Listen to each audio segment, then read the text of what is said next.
Hallelujah. Amen. You know what?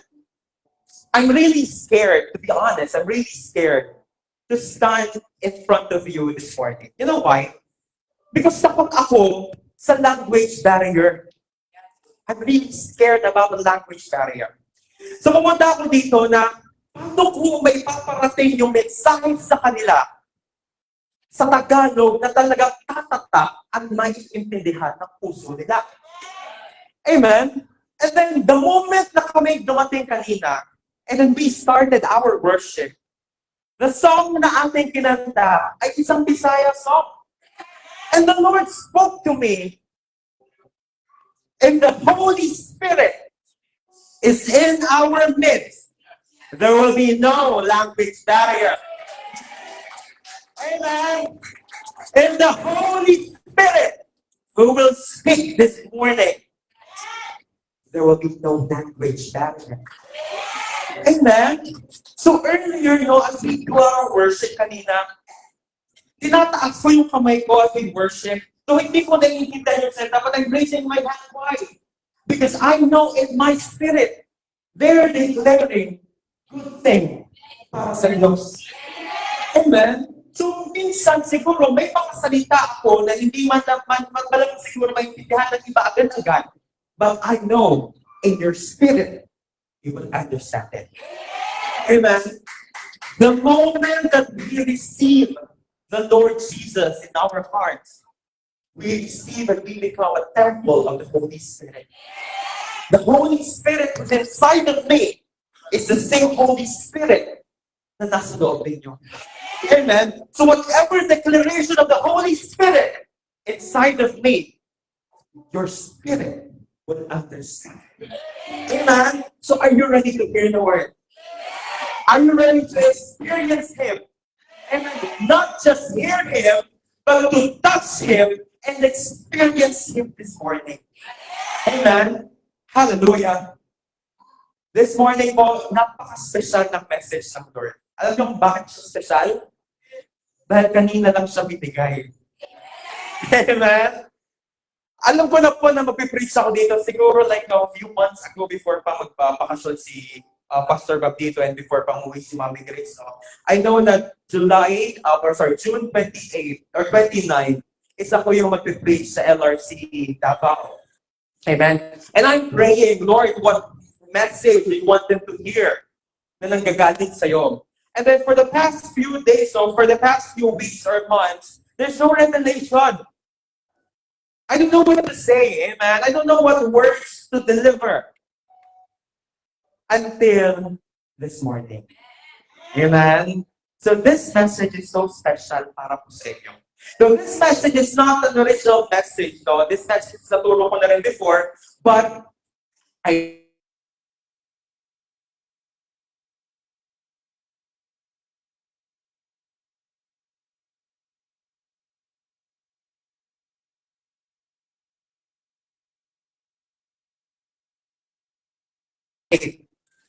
Pero alam niyo ba kung ano yung candy na dynamite? Sino may alam na candy na dynamite? So we have that candy nowadays, dynamite candy. And when we have mint flavor, tama? And we also have orange if hindi ako nagkakamali, or melon flavor, tama? So kapag ikaw is kumakain ng dynamite candy, amen, ang una mong nalalasahan is the mint. Amen? So for a very, very long time, siguro how many minutes, ang nararanasan mo or nalalasahan mo is the mint. Alam niyo yung dynamite? Baka ako lang nakakalaw, amen? Kasi papalitan ko yung candy ko, hindi nyo alam. Alam niya, amen? Alam naman. So yung dynamite candy, no? So for how many minutes, yung dynamite candy, ang nalalasahan mo lang is milk. But, time will come. Habang ninanong mo yung dynamite candy, may malalasahan kang chocolate.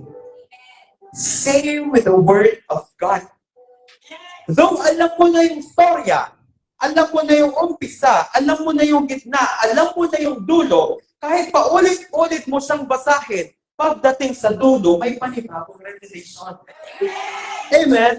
So kapag, sige malagpakan natin yung mga so kapag nakita ninyo yung verses na babasahin natin, ayoko sana makarinig na, ay, alam ko na yan. Alam ko na kung ano yung mangyayari dyan. Oo, alam ko na. But the Lord will give us a different revelation. Kakaibang tsokolate ang ibibigay sa atin ng Diyos ngayong umagang ito. At yung tsokolate na yon ang kailangan mo sa buhay mo ngayon. Amen? Are you ready? Ready na kayo? Ready na rin ako. So sige po, let's start our message for this morning, no? So magpapasabot tayo ng mensahe from the book of Matthew. Sino po nakalala kay Matthew? Amen. One of the 4 Gospels. Ano yung apat na Gospels? Matthew? Yeah, praise the Lord. Amen. I know that your pastor is very, very proud of you. Amen. Matthew, Mark, Luke, and John. Amen. Lahat nagde-devotion. Worship team nagde-devotion. Praise the Lord. Amen. So sige po, basahin po natin. We have a reader this morning. Praise God. So sige po, basahin po natin. Matthew chapter 14, verse 22. Immediately Jesus made his disciples get into the boat, go before him to the other side, while he sent the multitudes away. Amen! Praise God! So, umpisang message pa lang ito. First verse. Alam niyo na anong babasahin natin? You know the story? Yung nakaalam na story, taas yung kamay. Gusto mo taas yung kamay. Diba? So, alam niyo na. Alam niyo yung story. Amen? Pwede bang makarinig ng few words? Anong tingin niyo yung story sa Bible na babasahin natin? About? The story itself, not the message. The story. Ano yung story? About Jesus? Ano meron kay Jesus? About the disciples of Jesus. Amen. Praise God. Sino dito nakakalam ng story about Peter walking on water? We all know that story. Amen. Siguro na paulit-ulit na parang milk na siya sa tabi natin. But then again, the Lord will give us chocolate this morning. Amen? So praise God. So bibigyan ko lang kayo ng konting background, no? So itong Matthew 14:22, bago po dumating dito sa verse na ito, ang Panginoong Jesus po at kanyang mga disipulo ay gumawa ng isang napakalaking milagro. Amen? Ano yung miracle na ginawa nila before these verses? Ang miracle po na ginawa nila is nagpakain sila ng 5,000 mga tao. Mahigit 5,000 mga tao. We know that story. Amen? Na ginamit ng kakarampot na tinapay at kakarampot na isda. Amen? Pero napakain nila yung limpak-limpak na mga tao before these verses. We all know that story. Amen? So, ano nangyari po is, pagkatapos silang mapakain, yung lipo-lipo nilang mga manununod, tama ba yung Tagalog ko, no? Yung mga lipo-lipo nilang mga tagasunod, amen? Sabi po dito, immediately, Jesus made his disciples get into the boat. I want you to be in the story. After a miracle happened, amen? After the miracle of feeding the 5,000, immediately, Jesus made his disciples get into the boat. Amen? And go before him to the other side while he sent the multitudes away. This morning po, no, hindi kasi ako yung klase ng preacher na parang na-topical, amen? Kasi we have different kind of preachers. We have topical preachers, amen? Yung topical preachers, we have a message and then we will do topic 1, topic 2, and then topic 3. But this message na ibibigay sa inyo ng Lord is an expository message. Kung baga, hihimay-himayin natin, ano nga ba yung revelation kada verses na mapasahin natin? Hanggang sa matugtog natin yung mensahe ng Diyos ngayong umaga. Amen? So sabi po dito, after a miracle, immediately, Jesus made his disciples get into the boat. Pagkatapos ng isang milagro, may pinagawa ang Diyos sa mga disipulo. Amen? Ang maganda sa mga disipulo, agad-agad sumusunod. Amen? Agad-agad sumusunod. Pero, sa ating mga Kristiyano, paminsan-minsan, pagkatapos ng isang milagro at merong ipapagawang susunod ang Diyos, biglang nagkakaroon na ng mga excuse. Amen? Lord, Kakita lang namin ng miracle. Pwede bang bukas na tayo pumunta sa kabilang ibayo?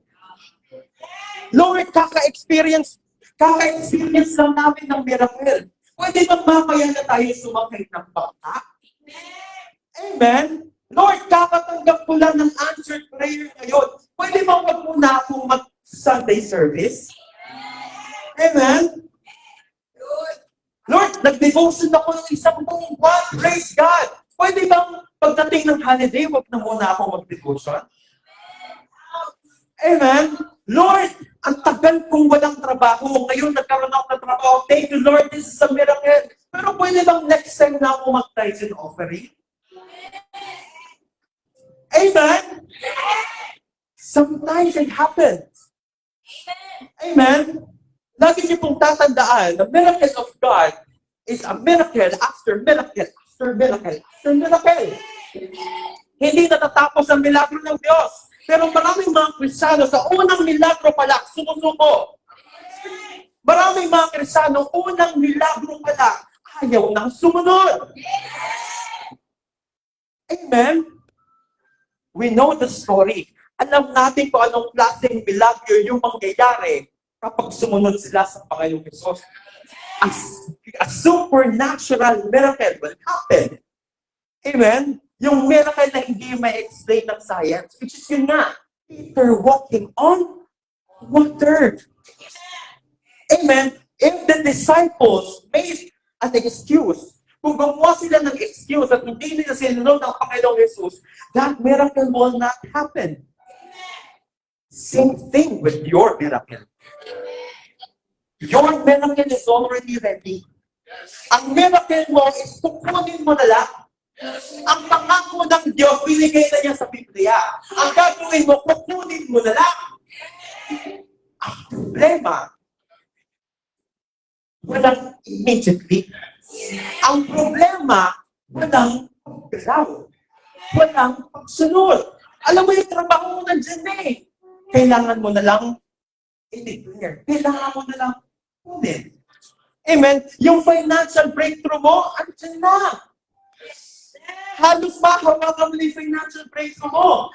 Amen? But sabi ng Lord, in order for you to receive that financial breakthrough, you need to give bring your tithes and offering to God, and the floodgates of heaven will open and pour out blessing sa buhay mo.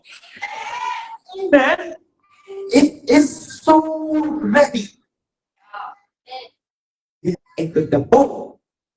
Get in. Amen? Amen. God, praise the Lord. Amen. After a miracle, immediately Jesus asked his disciples to get into the verse. And maybe the Lord is speaking to you right now. Anak, you might have a miracle happen 1 week ago, this morning, yesterday, but it should not stop you. Amen. It should not stop you na magpatuloy sa Panginoon. It should not stop you na magpatuloy sa gustong ipagawa sa iyo ng Diyos. Amen. Alam niyo po ba, meron po isang kwento, Meron pong isang mag-asawa. Mag-asawa sila. So, meron silang date. Amen. Sino hindi rin mag-asawa? Amen. Praise the Lord. Amen. O sino hindi tayo gusto magkaroon ng ka-date? So, walang single sa inyo? Meron. Praise God. Amen. So, meron po silang date. So, ngayon po, itong mag-asawa na to is pinaghandaan nila yung kanilang date and first time nilang makakakain sa isang fine dining restaurant. Amen. Fine dining restaurant. So, ngayon, gutom na gutom itong mag-asawang ito. Amen. Kasi nga talaga pinaghandaan nila para mga Pilipino lang. Pag alam mong may buffet mamayang gabi, ngayong umaga, fasting ka na. Amen? Amen. Para mamayang gabi, yung chan mo ready na. Amen? Praise the Lord. Amen? Ganun tayo mga Pilipino. Siguro itong mag-asawa ito, yung mga Pilipino din. Tama? First time nila sa fine dining restaurant, at gutom na gutom sila. So pumasok sila sa restaurant. Pumasok sila sa restaurant. And then pinaupo sila ng waiter. Amen? And then since fine dining restaurant, kakaibang fine dining restaurant talaga siya. Na talagang pagsisilbihan ka mula ulo hanggang paa. Amen? So ngayon, gutom na gutom sila, binigay na sa kanila yung una nilang meal. Nung nilagay yung meal sa kanilang harapan, grabe! Ang dami! At mukhang masarap. So ginawa nila ngayon, gutom na gutom itong mag-asawa, amen? So ngayon, kinain nila yung meal na binigay sa kanila, yung pagkain na binigay sa kanila, at naubos nila. Amen? And then, kinuha ng waiter yung plato. Inalis niya. Bumalik yung waiter, binigyan sila ulit ng another pagkain. Uy! This is different sa nauna. And mukhang masarap. At madami din, ha? So ngayon, kumain sila mag-asawa. Amen? Nakita ng waiter na ubos na at wala nang laman yung plato. Kinuha ng waiter yung plato at merong ulit pinigay. Nakita ng mag-asawa, wow! Level up to! Amen? Mas masarap ito kaysa sa una at sa pangalawa. So kinain nila na kinain. Amen? Umalis na yung waiter. Tapos, busog na itong mag-asawa. Amen? Then bumalik yung waiter. Sabi niya, Sir, ma'am, are you ready for the main course? May main course na pala? Busog na kami. So, appetizer pa lang pala yung kinain namin na una, pangalawa, sa pangatlo. Appetizer, soup pa lang pala, tsaka salad pa lang pala. Then dumating yung main course na sobrang laking steak. Amen. Or kung ano yung pinaka-favorite yung pagkain, yun yung pinigay. Amen. Ang sarap ng pagkain. Kaya lang hindi na nila makain kasi busog na sila. Amen. So, saan papunta si Brother Gab? Anong koneksyon ng kanyang kwento?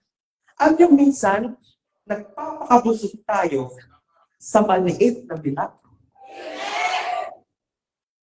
Nasusuko ka na at hindi mo na nararanasan yung mas malaki pang paparating. Amen? Many Christians dyan nadadapa.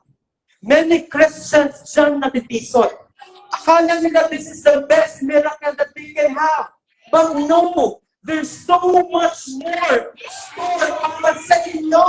Wala sa Panginoon.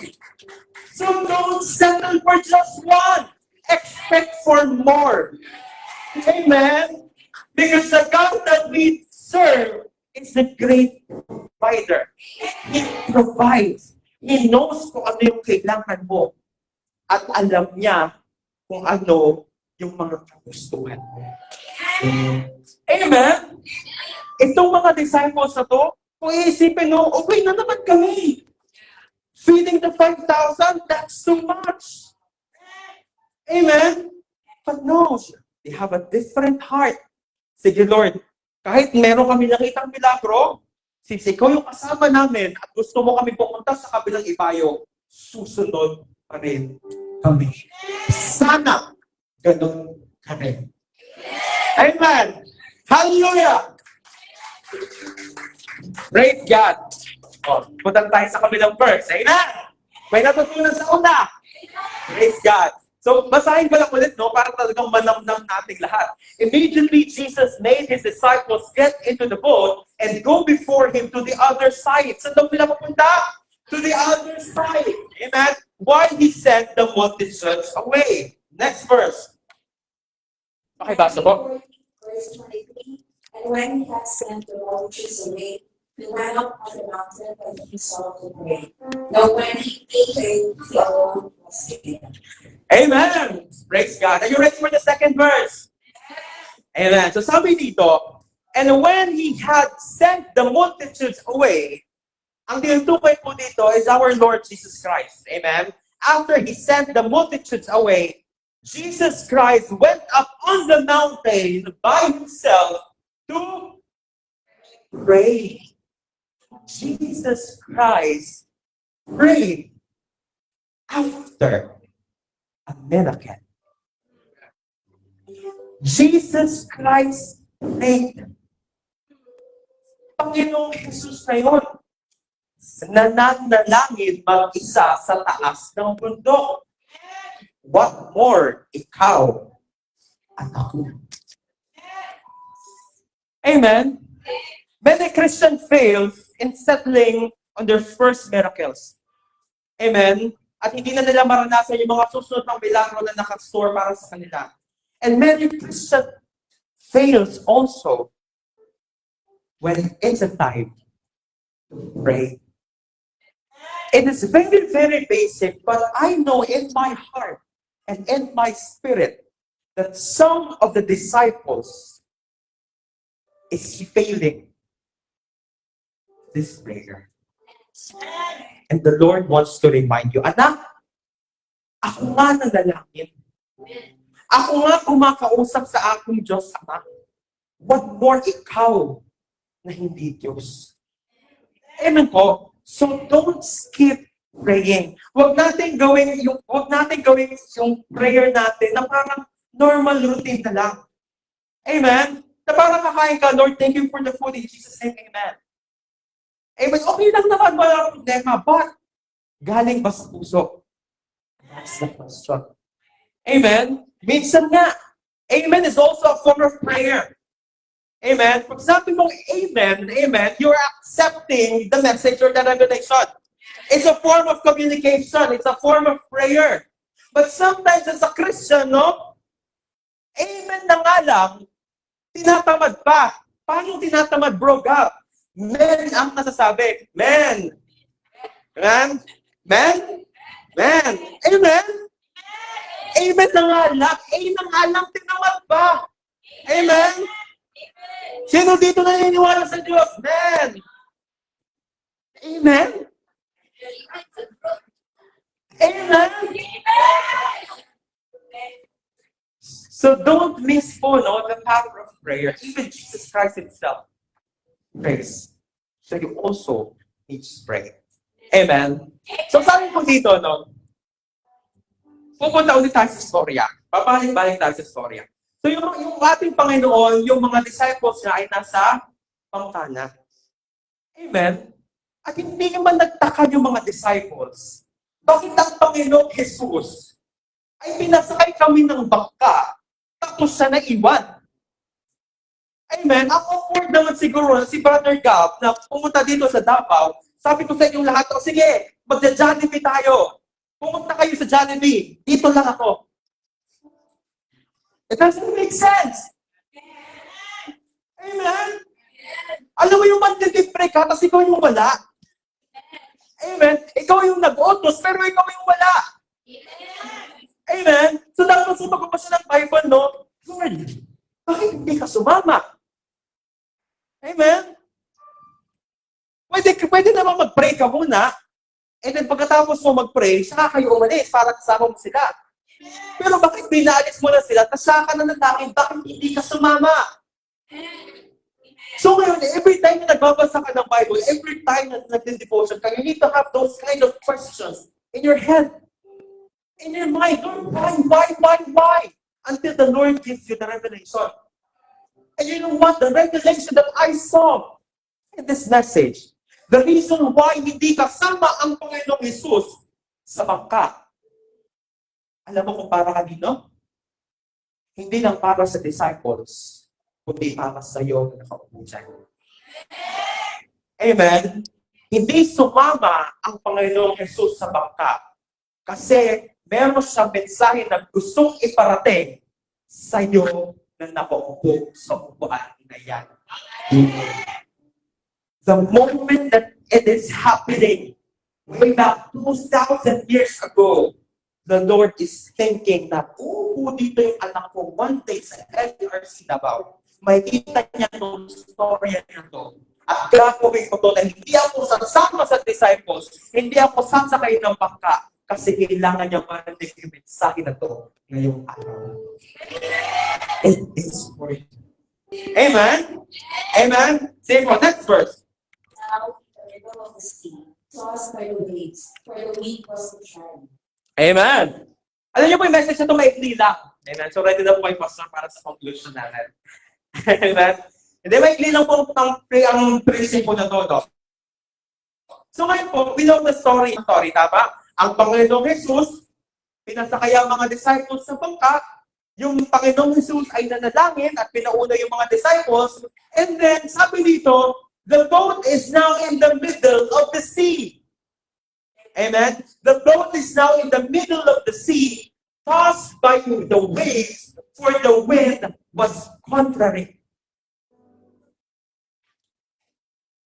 Uulitin ko. The boat is now in the middle of the sea, tossed by the waves, for the wind was contrary. Amen. What revelation do we have here? Kapag ang Diyos po ay may pinagawa sa ating lahat. Amen. Kapag ang Diyos ay merong pinagawa sa iyo, merong pinagawa sa akin, ang ending niyan laging maganda. Ang ending niyan laging malaki. Amen. So if you will think about it, kung ikaw yung nasa posisyon ng mga disciples na yon, the reason why papapuntahin ako ng Panginoong Jesus sa kabilang ibayo, kasi meron siyang mas malaking ipapamalas sa kabilang ibayo. Mas malaki sa kesa sa naranasan ko dito sa tinatapakan ko ngayon. May malaking mangyayari to the other side. That's why susunod ako because I know something big will happen. But sometimes, on your way to your breakthrough, on your way to your answered prayer, on your way to receive your blessing, there will be ways that there will be winds. Amen? Laging merong hadlang para makuha mo kung ano yung nasa other side. Amen? Hindi in-expect ng mga disciples ko. Akala nila normal lang to. Amen? Akala nila normal lang na magpapangka sila, pupunta sila sa kabilang side, no? But this one is different. Merong waves na pumitigil sa kanila to go to the other side. Same thing with our breakthroughs. Amen. There is someone na gusto pumigil for you to receive your breakthrough. Kilala niyo kung sino yung someone na yun. Amen. And that someone has no power over us. Do you hear me? That someone has no power over us. The power of the enemy or the power of the devil depends on how much power you will give to him. Amen? So now, mayroong pumibigyan sa kanila to receive the blessing. May mga pumibigyan sa kanila to go to the other side. Amen? But ang Diyos ay hindi pa tapos. Alam na alam niya na mangyayari to. Amen? Alam na niya na yung kanyang mga disciple ay dadaan sa isang matinding pagsubok. At bilang anak ng Diyos, alam na alam din niya na dadaan ka sa isang matinding pagsubok. Alam ng Diyos na darating ka sa point ng buhay mo kung saan may hirapan ka umabante. Alam ng Diyos na darating ka sa point ng buhay mo kung saan may hirapan kang maglayag. Amen. May hirapan kang maglakbay. May hirapan kang matanggap kung ano yung para sa'yo. Alam ng Diyos yan. Bago ka pa sinilang, alam ng Diyos yan. At kaya meron tayong ganitong storya ay para malaman mo kung ano yung gagawin ng Diyos in the middle of that waves and winds. Amen? Now, verse 25, it says here, now in the fourth watch of the night, Jesus went to them, walking on the sea. Amen? Sino dito yung nakakaalam na sa itong fourth watch? Alam niyo ulit fourth watch? Amen. Hindi po rin yun. Amen. Ginawa lang nila yung fourth watch. Pero hindi po yun, no? When we say fourth watch po, ang fourth watch po, ito po ay isang oras in the middle of 2 a.m. until 4 a.m. or 5 a.m. It's in the middle of that time, no? And then the fourth watch po is an hour of God. Amen. Fourth watch is the hour of God. Kaya minsan, no, kapag ikaw is natutulog, tapos nagigising ka ng alas 3, ang sabi ng mundo ay, merong multo. Amen. Hindi ko. Amen. The fourth watch is the hour of God. Minsan kaya ka nagigising ng madaling araw kasi merong gustong sabihin ng Diyos sa'yo. And most of the time, the best way or the best time to do your devotion is during the fourth watch. When everyone else is sleeping. When the time is quiet. Amen. The environment is quiet. Doon sarap kausapin ng Diyos. And in the fourth watch po, dito lumalabas talaga yung kapangyarihan ng Panginoon. Amen? So sabi po dito, in the fourth watch of the night, Jesus went to them walking on the sea. Saan papunta yung Panginoong Jesus? He is on the way to save the disciples. Amen. He is on the way to save the disciples. Papunta na siya para iligtas yung mga disipulo. So sabi ko sa inyo kanina, minsan darating sa buhay ng isang disciples na may hirapan siya to go to the other side, to receive the blessing, to receive the breakthrough. Kapatid, nahihirapan ka man ngayon. Don't ever forget this message na meron mga disciples noon na nahihirapan, and then on the fourth watch, Jesus walks on water. Jesus is on the way to save them. So, kung nahihirapan ka ngayon, amen, kung tumataan ka ngayon sa pagsubok, kung ikaw yung tao na ang dami mong problema, at ginagawa mo na lahat, pero hindi ka maalis-alis sa lugar kung nasaan ka, don't worry because Jesus is on the way. Amen. He is on the way. He is ready to meet you. He is ready to save you. Amen. Alam mo yung wala kang trabaho sa sobrang haba ng panahon. Alam mo yung kulang yung sweldo mo para sa pamilya mo at wala kang mapakain everyday. Kapatid, kung dumadaan ka sa ganyang point ng buhay mo, this is your message. Jesus is on the way. Jesus is on the way. May problema kayo sa relationship pag-asawa? May problema kayo sa family ninyo? Don't worry, Jesus is on the way. Ginawa mo ng lahat, amen, para magkaroon ng girlfriend, para magkaroon ng boyfriend. Amen. Jesus is on the way. Amen.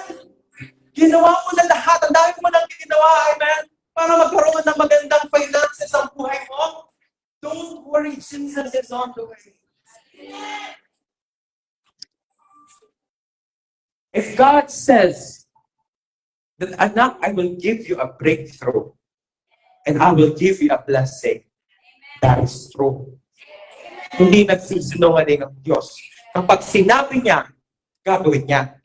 So kung ikaw, dahil niya, sumusunod sa boses niya, sumusunod sa pinapagawa niya sa'yo, alam niyang on the way ka sa breakthrough mo at sa calling na binibigay niya sa'yo, dumaan ka man sa pagsubok, He is on the way to save you. Amen? 27. Pakibasa po. But immediately Jesus spoke to them, saying, Be of good cheer. It is I, do not be afraid. Amen. So ngayon po, no, sa story natin, yung mga disciples, magdamag silang nagsasagwan. Amen? Magdamag silang hindi nila maintindihan kung ano ba yung nangyayari. Dapat ang lapit lang ng other side, pero magdamag na tayo nasasagwan. Nothing is happening. Amen? Ang dami-daming nangyayari. Ang lakas ng alon, ang lakas ng hangin.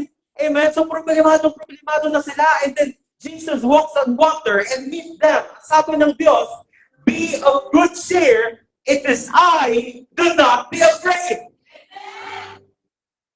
Alam ng Diyos yung takot na nararanasan ng mga disciples in the middle of that trial.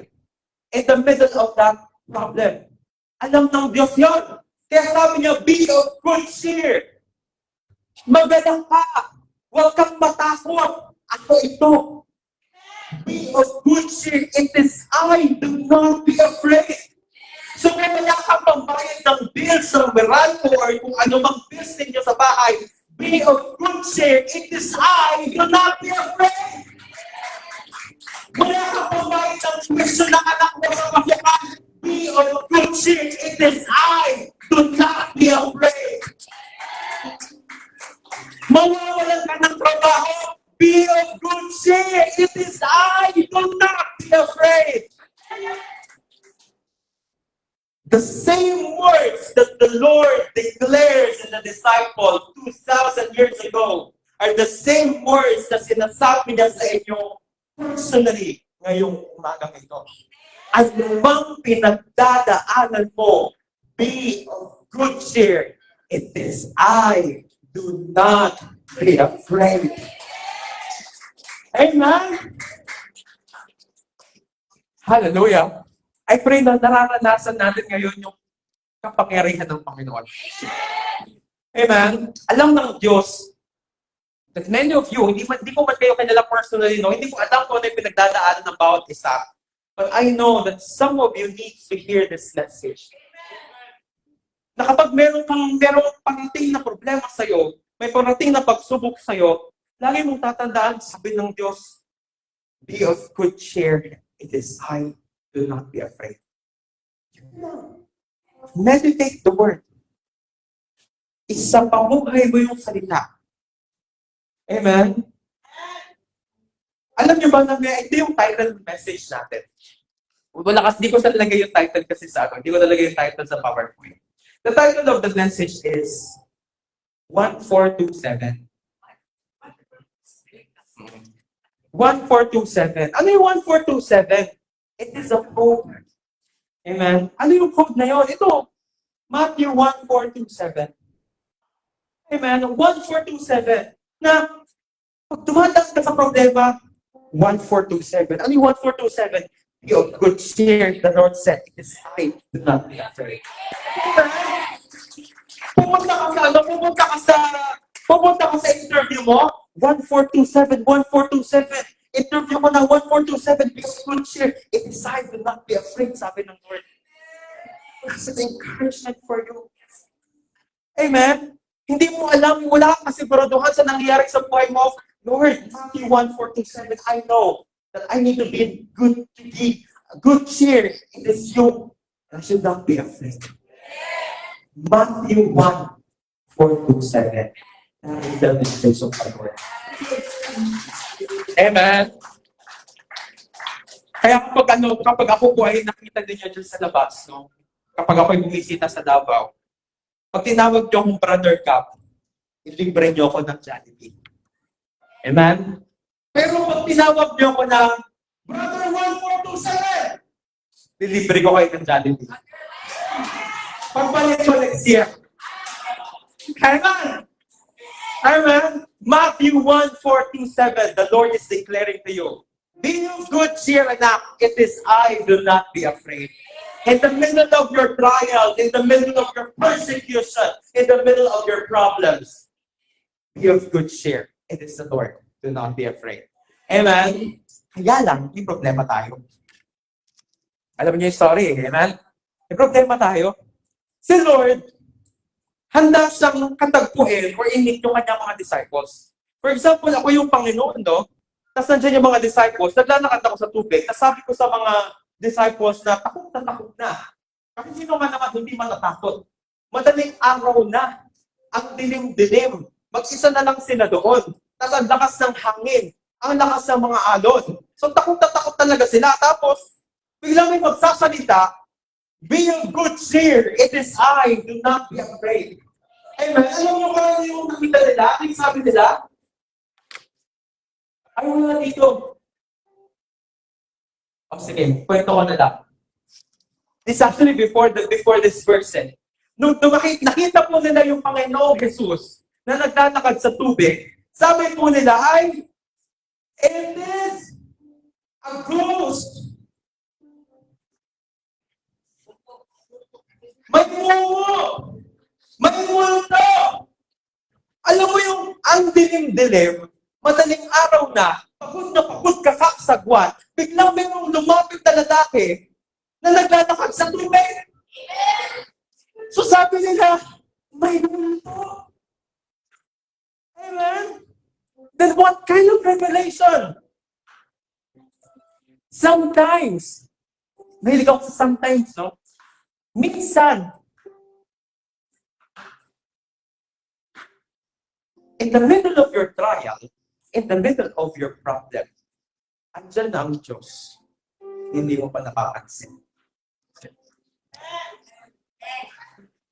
Andyan na yung Diyos. Hindi mo pa nakikita. Amen?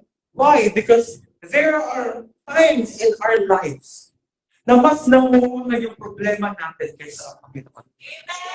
Na mas namuuna yung pinagdadaanan natin kaysa sa Diyos. Na kapag ang Diyos ay nagsalita na sa'yo, na huwag kang matakot, hindi mo siya agad napapansin. Kasi iba yung priority mo. Priority mo maghanap ng 5-6 kapag mayroon ng financial problem. Priority mo maghanap ng ganito kapag mayroon ng problema. Amen? Na hindi mo na namamalayan, no? Andiyan na yung Diyos eh. Handa ka ng tulungan. Handa ka ng lapitan. Kaya lang hindi ko siya na-recognize. Amen? So I pray, no, that in the middle of our situation sa buhay natin, na ang dami-daming nangyayari, dapat sensitive tayo sa boses ng Lord. Amen po. So tignan niyo po dito. Sabi po dito, sa 28, pakibasa po. And Peter answered him and said, Lord, if it is you, command me to come to you on the water. Amen.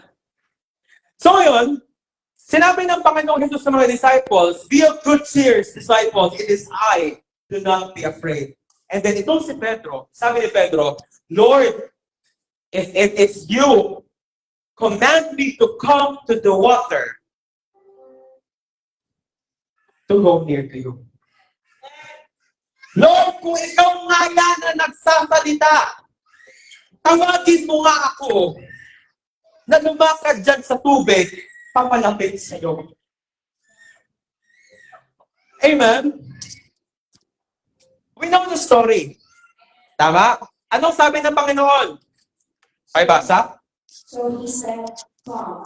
And when Peter had come down out of the boat, he walked on the water to go to Jesus. Amen.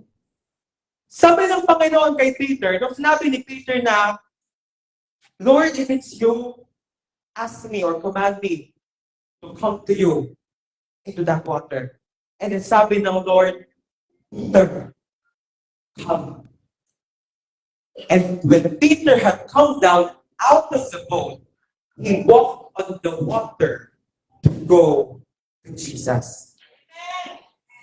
Si Pedro ay bumaba ng bangka at naglakad papunta sa Diyos. Ito yung sinasabi ko sa inyo na different level of miracle. Why? Kasi nung nagpakain ang Panginoong Jesus ng 5,000, si Pedro nakita lang. Amen. Nagpakain ng Panginoong Jesus ng 5,000 na tao na hindi na alam kung paano nangyari na na-distribute yung maraming isda at maraming tinapay. Nakita na yung milagro. But this time, naglalakad siya sa mismo milagro. Amen. The Lord doesn't want for you just to see miracles happening to other people. He wants you to experience it. Amen. But you will only experience it if you have that courage to step out of the boat. Amen. Kapatid, may gagawin ka. Hindi pwedeng puha-puha lang. Amen. Hindi pwedeng tanggap-tanggap lang. If you want to go, if you want to walk sa miracle, lalabas ka ng bangka. Amen. Kung gusto mo makatanggap, may gagawin ka. Amen? Kung gusto mong maranasan yung miracle, may gagawin ka. Amen? Naalala ko po yung, may oras pa ba? Maraming oras. Naalala ko po yung storya po ni no? Ito favorite ko talaga to, malaki ko sinasabi doon sa Abu Dhabi. Storya ni Lazarus, tsaka ni Martha, tsaka ni Mary. Familiar sa inyo, no? For sure, napakita ni Pastor Bob yun, no? So ngayon po, ito si Lazarus, si Mary, tsaka si Martha, ito po yung mga magkakapatid. Amen? Si Lazarus po is nagkasakit. So si Lazarus ay nagkasakit. So si Mary, tsaka si Martha, ay nagpadala ng mensahe sa Panginoong Jesus. Nasabi nila, Panginoong Jesus, yung iyong minamahal na kaibigan na si Lazarus ay may sakit. Amen? So their expectation is the Lord will come and heal Lazarus. That's the expectation of Mary and Martha. Amen? Nung nakarating kayo sa Panginoong Jesus, yung balita na si Lazarus ay may sakit, hindi siya agad-agad pumunta. Nag-stay pa siya ng ilang araw kung saan siya naroon bago siya pumunta kay Mary at kay Martha. Amen? So, nung panahon na napupunta, sige, puntahan ko na nga si Mary at si Martha. Pagdating niya kung nasaan si Mary at si Martha, si Lazarus po ay 4 na araw ng patay. Amen? Kung iisipin mo, no, kung ikaw si Mary at saka ikaw si Martha, alam mo na yung kaibigan ni Lazarus na pinagbigyan mo ng mensahe ay isang Diyos na makapangyarihan. At kaya niyang pumunta at pagalingin si Lazarus, tapos hindi niya ginawa. For sure, siguro sa atin ay ma-offend. Lord, kaya mo naman pagalingin eh. Bakit hindi ka pumunta para pagalingin? Ngayon, nandito ka, patay na, 4 na araw. Amen? Wala ka nung may sakit, wala ka nung namatay, wala ka nung burol, wala ka nung nilibing. Dumating ka, 4 na araw ng patay. Amen? Kung tayo siguro yan, baka ganun yung isipin or sabihin natin. Pero itong si Mary at si Martha, hindi po ganun ang kanilang sinabi sa Diyos. Amen? Hinarap nila ang Panginoon, sabi nila sa Panginoon, Lord, kung nandito ka lang sana buhay mo yung kapatid namin. Hindi sila nanunumbat sa Diyos. Nagsasabi lang sila ng kanilang sama ng loob. Amen? Nagsasabi lang sila ng kanilang hinadakit. Amen po? Ay nasabi ng Panginoon, alam niyo ba na ako ang Diyos ng buhay ng walang hanggan? Sabi nila, Mary at Martha, opo, alam namin. Amen? Na ikaw yung buhay at makasama niyo rin si Lazarus sa buhay na walang hanggan. Amen? So itong si Mary at si Martha, mga malalalim na disciples. Amen? Kasi doon mo malalaman kung gaano kalalim ang isang disciples kapag nasaktan. Amen? Kung gusto mong malaman kung tunay at totoong disciple ka, malalaman mo yan kapag nasaktan ka na. Kapag nasaktan ka at nanatili ka, tunay ka. Pero kapag nasaktan ka, aalis ka, manggugulo ka ba, paano mo sabing tunay na disciple ka? Si Mary, si Martha, hindi ganon. Nasaktan sila, pero hindi nila binalik yung kanilang hinalaing sa Diyos. Ganon ang tunay na disipulo. Uulitin ko. Kaya sino yung mga cell group leader dito? Customer. Amen? Mga cell group leader, para malaman yung tunay ang disciple nyo, saktan nyo. Amen? Ulitin ko. Pag nasaktan, nanatili, tunay. Amen? Walang kinalaman sa message ko, pero nasabi ko lang yun. Amen? Kasi naka-marriage sa kay Mark na tayo. Amen? So ngayon po, no, dumating yung Panginoong Jesus kung nasaan si Mary at si Martha. So sabi ng Panginoong Jesus, dalhin niyo ko kung saan nakalibing si Lazarus. So sabi nila Mary at si Martha, ang Panginoon, mabaho na po yun. Mabaho na po ang libingan. 4 na araw na po siyang patay. Amen? Hindi. Dalhin niyo ako kung saan siya nakalibing. Nung nasa mundo na sila kung saan nakalibing, sabi ng Panginoong Jesus, tanggalin niyo ang bato. Panginoon, mabaho na nga. 4 na araw ng patay. Hindi, tanggalin niyo ang bato. What's What's the revelation? What's the revelation in receiving a miracle, in receiving a breakthrough na merong kinalaman kay Peter na lumabas siya ng bangka? Alam niyo po ba na si Lazarus, mangyayari ng yung milagro na mabubuhay siya kapag inalis ni Mary saka ni Martha ang bato. Amen? Kailangan meron silang gawin. Parte yun ng mga disipulo at isipin yung bato para may Lazarus na lumabas, para may milagro na dumating. Amen?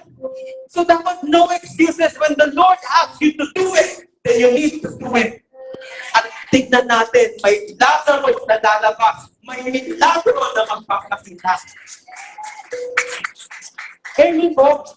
Ang dami pong mga bato na kailangan ninyong alisin para matanggap niyo ang milagro. Ano yung bato na yan? Batugang umattend ng cell group. Batugang umattend ng Sunday service. Batugang makinig sa cell group leader. Batugang umattend ng prayer meeting. Batugang mag-tithes and offering. Batugang mag-devotion. Batugang mag-pray. Subukan mong alisin lahat ng mga batong yan at tignan natin kung may Lazarus na magbangon sa buhay mo. Amen? Same thing with Peter. In order for him to walk on the water, he needs to step out of the boat. Amen? Another revelation. Every time na binabasa natin itong mensahe na to, we're all focused on Peter. What happened to the rest of the disciples? What happened to them? They're not in the story. Wala sila sa verses. Pero alam natin kung ano yung nangyari. Sila ay nanatili sa nanatili sila sa bangka. So gaya na nangyari, nakita nila yung feeding the 5,000, nakita nila si Peter na naglalakad sa tubig. Same level. Why? Because they're so afraid to step out of the boat. Yan yung pumipigil sa'yo to receive kung ano para sa'yo. You're so afraid to step out of your boat. Amen. Don't be afraid. Step out of your boat. Out of 12, isa lang ang nakalakad. Isa lang ang nakaranas. Bakit? Kasi isa lang ang gusto makaranas. Amen? So, titignan mo, are you part of it or are you a part of that one person? Be that one person who is courageous enough to step up to experience a miracle. Amen? So ngayon, si Pedro naglalakad na sa tubig. Si Pedro nararanasan na yung miracle. Hindi lang siya basta nakakita ng miracle, nararanasan ko ang miracle. Amen? But what happened? May basa. But when he saw that the wind was boisterous, he was afraid, and beginning to sink, he cried out, saying, Lord, save me. Amen. Now, this is a good message of revelation. No? The Lord is the Peter is already walking on water. Na-experience niya na yung miracle. But because of the distraction, because of na out of focus siya sa Panginoon, nakita niya yung wind, nakita niya yung napakalakas na hangin. Bigla siyang na-distract at unti-unti siyang lumubog. Amen? Kaya kapag ikaw kapatid, naglalakad ka na sa milagro, huwag ka naman pa-distract. Amen? Kapag may demonyo na pumakalabi sa'yo, huwag kang magulo, naglalakad ako sa tubig. Amen? Kapag merong chismis na nagsasabi sa'yo, huwag kang magulo, naglalakad ako sa tubig. Amen? Pag may mga tao nagsabi sa inyo, wala kang kwenta, wala kang mararating ang buhay, bakit ka magulo? Naglalakad ka. That kind of attitude, it would need for you to stay on the water. Don't listen to any negativities. Don't listen to the lies of the enemy. Don't listen to those people na inilayan ka pababa. Naglalakad ka na sa tubig, ipagpatuloy mo na yan. Nag-devotion ka na, ipagpatuloy mo na yan. Gusto mo na maging pastor, ipagpatuloy mo na yan. Gusto mo maging self-contained, ipagpatuloy mo na yan. Whatever distraction, mag-go ahead. I'm walking on water. Amen? But, if ikaw ay na-distract, at ikaw ay lumubog, ikaw ay milagro nilalakaran, don't be afraid. You know why? Sabi dito, when Peter began to he cried out. He cried out, saying, Lord, save me.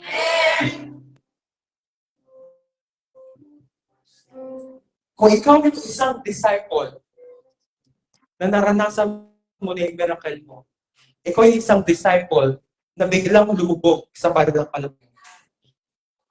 3 words. Lord, save me.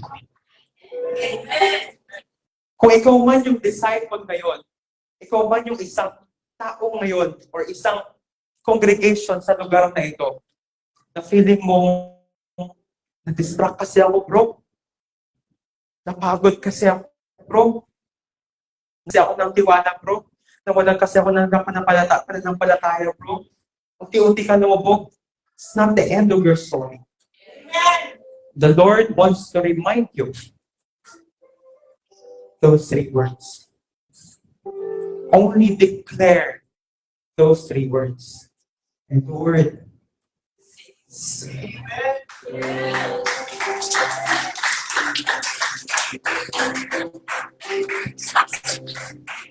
Save me, God.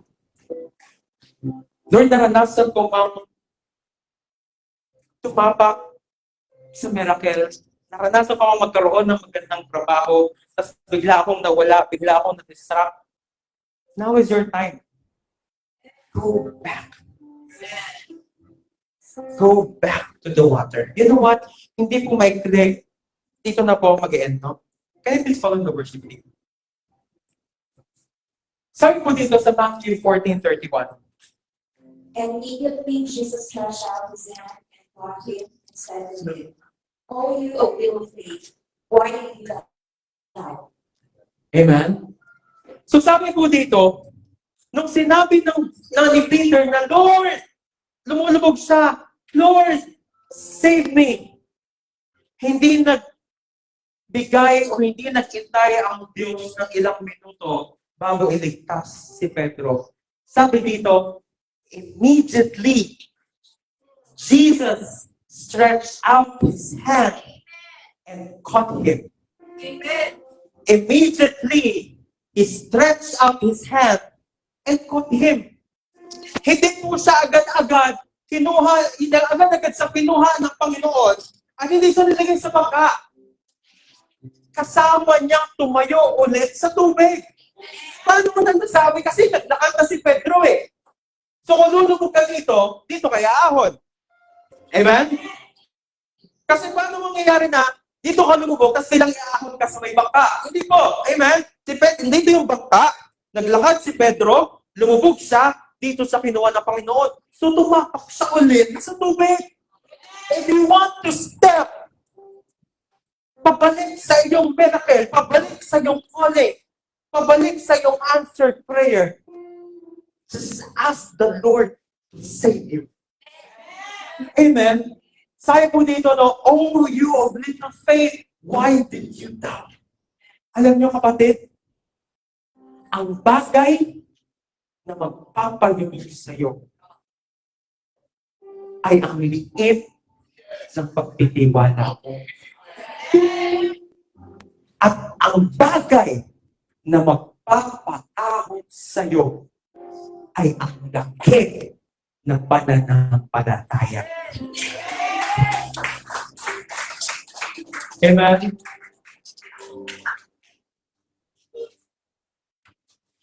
And that's why it says here, reading this verse. Ako na lang. And when they got into the boat, the wind ceased. Then those who were in the boat came and worshipped him, saying, "Truly, you are the Son of God."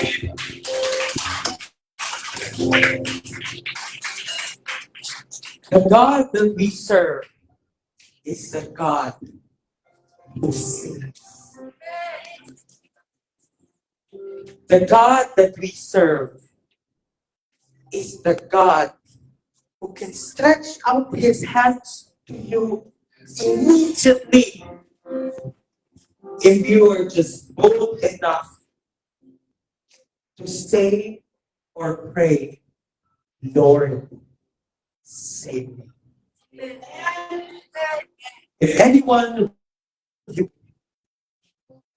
natingin mong lubog na kayo gabi, or yung hapon na ito, the Lord is asking you, anak, just be honest in your heart kung nahihirapan ka na, kung lubog ka na, kung hindi mo na kayang tumapak sa tubig, kung unti-unti ka nang nilalamon ng distraction. Just reach out to the hand of God and ask Him to save you. Amen. Meron po tayong natutunan dito.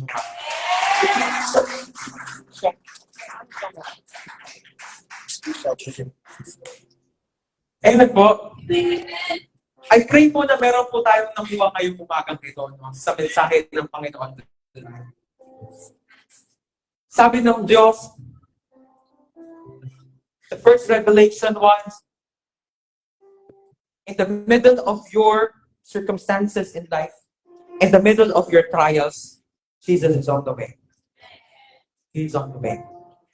In the middle of your trial, in the middle of your circumstances in life, magpapakilala ulit sa iyo, Diyos, and He will give you the comfort na, anak, be of good cheer. It is I, do not be afraid.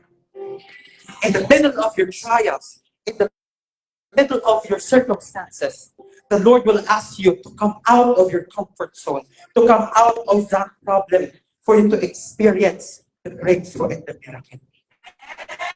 In the middle of your trial, kapag ikaw ay lumubog, in the middle of your circumstances, kapag ikaw ay lumubog, just be honest and ask the Lord to save you. Amen.